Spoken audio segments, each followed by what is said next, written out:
let's try this on. What has been the main theme that we've talked about that happens in the first 3 chapters of the gospel? Well, we know we're getting the beginning of the good news of Jesus Christ, Son of God, and we get that in the baptism, and we get that in the synagogue with the demon who says, we know who you are, the Holy One of God, right?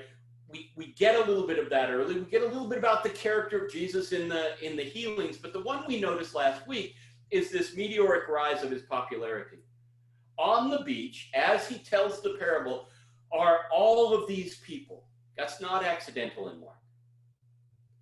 Because if you are Jesus, or you are one of the disciples who have watched things grow, what's your curiosity as you see all these people on the beach?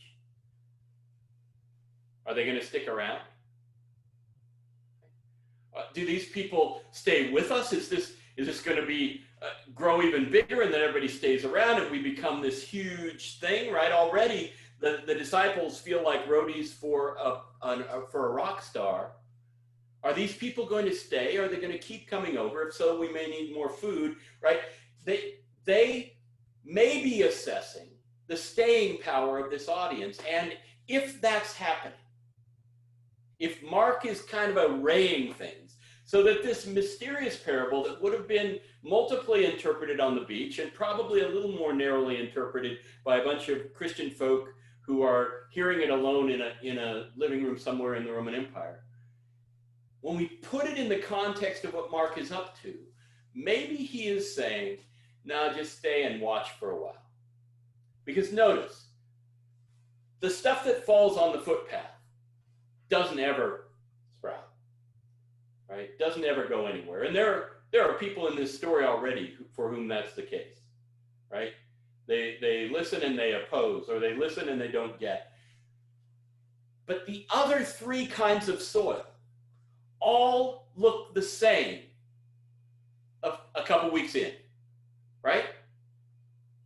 Because the shallow soil stuff sprouts up, and the stuff that sprouts up and then gets choked out by the weeds, the persecutions and things, according to the interpretation, those all look big at first, as does, of course, the good soil. So you can't really, at this point in the story, tell those 3 apart. The thorns haven't grown up yet, and the shallowness of the soil hasn't led to scorching yet. It's early days. So if we apply this parable to the action of the gospel, it may become a cautionary tale. Don't count on these people down the stretch. They're going to start falling by the wayside.